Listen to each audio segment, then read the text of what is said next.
bienvenidos a este webinar donde vamos a tratar aspectos fiscales clave para inversionistas extranjeros en bienes raíces aquí en la Florida. Y para ello tenemos aquí la compañía de mi colega Omar Sánchez y a la anfitriona María Fernanda, quien nos va a hablar de todos esos aspectos fiscales que muchos clientes siempre están preguntando. Hola, mucho gusto. Para mí es un placer y muchísimas gracias por la invitación. Mi nombre es María Fernanda Ferzaca, soy contador de profesional y aparte de eso tengo un diplomado en Fundamentos de Contabilidad aquí en FIU y una maestría en Ciencias Tributarias también de la FIU. Mi intención aquí es educarlos de la mejor manera para que poder crecer su patrimonio y resguardarlo. Entonces, para empezar este webinar, vamos a resolver muchas dudas de lo que son la clave de quienes quieren invertir desde el extranjero aquí en la Florida. Entonces, para comenzar, María Fernanda, te tengo una pregunta muy importante. ¿Cuáles son los primeros pasos fiscales que debe considerar un extranjero antes de invertir aquí en bienes raíces en Estados Unidos? Mira, lo primero que yo siempre le aconsejo a todos mis clientes y a todas las personas, cada vez que tú quieras invertir en cualquier tipo de negocio, hacerlo a través de una entidad, ya sea una corporación o una LLC. ¿Por qué? Principalmente por protección del activo y protección de su patrimonio. Aparte de eso, muchos otros beneficios fiscales que puedan traer el hacerlo ante una entidad o una compañía. ¿Por qué? Porque si lo compran a persona natural, corren muchos riesgos. Cuando las personas son extranjeras, el principal riesgo que corren es que le retienen a la hora de vender la propiedad el 15% del FIRPTA. Cuando tú compras y vendes, eso es considerado un negocio. Y entonces todo negocio, todo ingreso aquí en los Estados Unidos tiene que pagar impuestos. Los extranjeros no están obligados a pagar impuestos como lo hacemos nosotros las personas residentes de este país. Entonces, como quien dice, ya el IRS quiere asegurarse de que tiene parte de los impuestos a su lado. Después, la persona puede hacer una declaración de impuestos o un certificado en donde pueda recuperar parte o todo ese dinero, pero es un proceso largo, costoso y tedioso y puede durar hasta 3 o 4 años en que recupere ese dinero. Entonces, es preferible hacerlo planificadamente desde el principio. Hablando de impuestos, que es un dato muy interesante que comúnmente los clientes vienen a nosotros, ¿no? Y una de las preguntas que siempre me hacen es, Omar, Ovidio, yo como extranjero, inversionista de otro país que no vivo en Estados Unidos, ¿cuál es el impuesto que yo tengo que pagar a Estados Unidos? Mira, eso depende de cómo decidas tratar, ya seas como persona natural, que no lo recomiendo, o como empresa. Por lo menos yo usualmente aconsejo para los inversionistas extranjeros, a pesar de que compren bajo una LLC, que traten esa LLC o la corporación como una corporación C. Porque es mucho más sencillo en el sentido de que la corporación es la que paga los impuestos y va a pagar el 21% de impuestos, una tasa fija y única. Y no le van a hacer unas retenciones mayores ni le van a hacer otras cosas, sino que va a pagar 21% de impuestos. En cambio, si lo hacen como partnership, la empresa no va a pagar los impuestos, van a pagar ellos como persona natural. Y entonces no tienen que hacer una declaración, sino que tienen que hacer 3 o 4 declaraciones dependiendo de cuántos miembros tenga la LLC. Por eso yo siempre recomiendo tratarla mejor como un C Corp o una corporación C, que van a pagar el 21% fijo y los impuestos se van a quedar en la corporación y solamente tienen que hacer una declaración al año. ¿Cuál es la diferencia entre comprar una propiedad que sea una propiedad para inversión a diferencia de una residencial, como una residencia propia, única? Bueno, lo que pasa es que aquí cuando somos residentes de los Estados Unidos, cuando tú compras tu vivienda, que pasa a ser tu vivienda principal, entonces esa sí es recomendable hacerla a nivel personal, porque ya al ser tu vivienda principal está protegida y aparte de eso tienes beneficios en los property taxes, pero para los extranjeros eso no aplica, tienes que ser residente legal o americano para que puedas tener una vivienda principal aquí en los Estados Unidos. Para los extranjeros siempre va a ser una inversión, por lo tanto siempre deben hacerlo a través de una compañía, ya sea una LLC o una corporación, porque así sea para uso personal, a través de una compañía, ellos pueden ir acumulando los gastos. Ellos van a tener gastos al año que property taxes, gastos de condominio, utilities, o sea, electricidad, internet, agua, puede una que otra reparación, remodelación. Si lo hacen a través de una compañía, todos esos gastos se van acumulando. Por lo tanto, a la hora de vender, ya el costo aumentó. Que si lo hacen a nombre personal, ellos no pueden acumular ningún tipo de gasto, pero a través de la compañía, si declaran todos los años, sí. Y entonces es una ventaja, aunque la compren para ello, para uso personal, es una ventaja comprarlo a través de una compañía. Si ellos, vamos a decir que hacen todo como acabamos de explicar, pero viven afuera, ellos cuando adquieren la propiedad, ¿están obligados a declarar impuestos aquí en Estados Unidos? Sí, como te digo, así sea nombre personal o nombre de una compañía,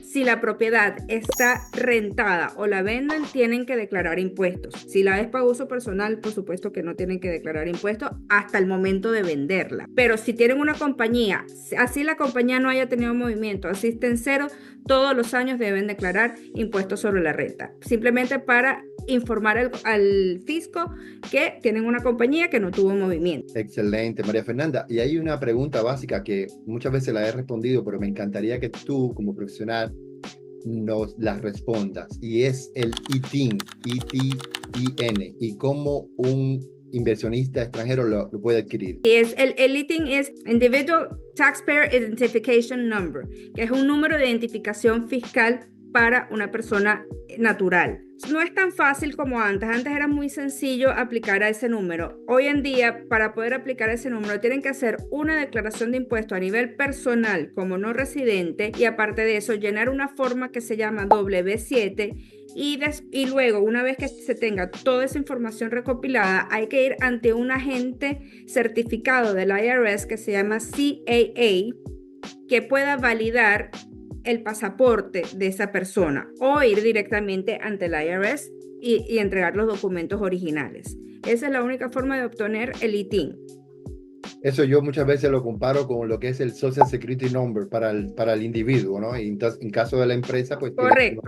Es un número de identificación fiscal o un Social Security, pero para extranjeros. Perfecto. Oye, María, y por ejemplo, ese ITIN, ¿tú crees que ya se pueda adquirir de manera digital en la computadora o tienen que venir hasta acá y hacerlo personalmente? Bueno, lo pueden adquirir de manera digital a través de un CAA agent, que es un agente certificado del IRS en donde pueda validar el pasaporte. Se tiene que poner de acuerdo con esa persona lo va a llamar ya sea por Zoom o por WhatsApp, o sea, por cámara, en donde va a poner su pasaporte y él va a certificar que el pasaporte es legítimo y que esa persona es la correcta. Perfecto, ese es un buen dato, porque cada vez las leyes van cambiando, cada vez los sistemas van cambiando y es muy importante siempre estar al tanto de todos esos cambios. Es correcto, todos los años las leyes van cambiando y uno tiene que estar pendiente de ese tipo de información. Otra preguntita que siempre nuestros clientes nos hacen, que es muy interesante, ¿verdad? Porque ellos nos preguntan, oye, pero ¿yo cómo declaro los impuestos cuando hago rentas cortas, rentas largas? ¿Cuál es la manera de evitar errores costosos? Porque a nadie le gusta perder dinero. Por supuesto, aquí los impuestos sobre la renta se declaran una vez al año. No importa si la hayas rentado un día o la hayas rentado el año completo. Lo importante es hacer todo a través de la cuenta bancaria, una cuenta bancaria de la empresa para que todo quede limpio y transparente y no se rompa el velo corporativo. Entonces, mientras todo se llegue a través de la empresa, no van a tener ningún problema.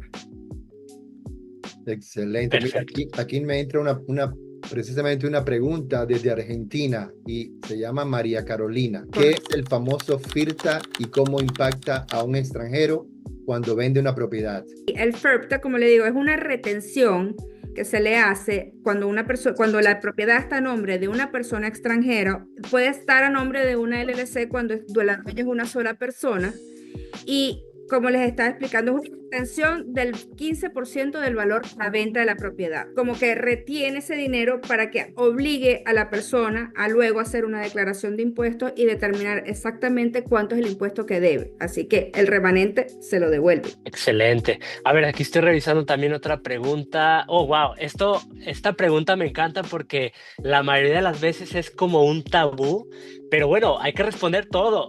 Eso es muy importante. Correcto, es ¿verdad? así. Mira, me preguntan, en caso de que una persona se vaya a este maravilloso mundo, al cielo, ¿verdad?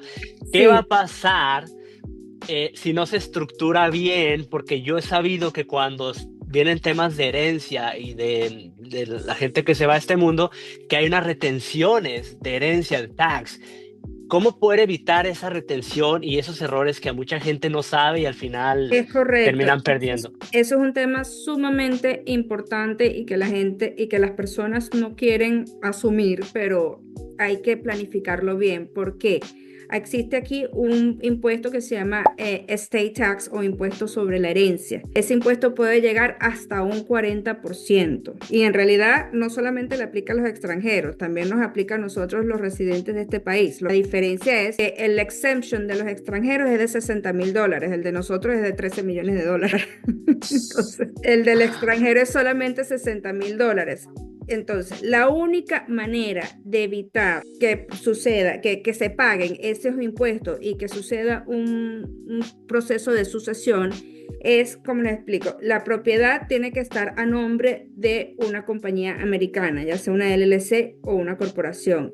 Y a su vez, la dueña de esa compañía debería ser una compañía extranjera. Esa es la ley, pero esa es la única forma de evitar que se pague ese 40% de impuestos sobre la herencia. Y hablando de este tema tan importante, ¿qué consejo tú le darías a un inversionista extranjero para planificar a largo plazo? ¿Qué recomiendas tú? Bueno, una de las cosas que recomiendo es eso, que simplemente creen una compañía extranjera, ya sea en su país de origen o ya sea en los paraísos fiscales de las Islas Vírgenes, cualquiera de esas islas del Caribe, que también pueden obtener un seguro de vida que cubra esa parte del impuesto.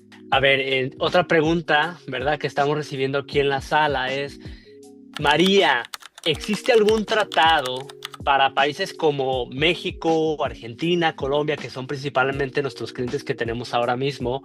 ¿Hay algún tipo de tratados o algo relevante que sea diferente para un país a otro o es exactamente igual para todos?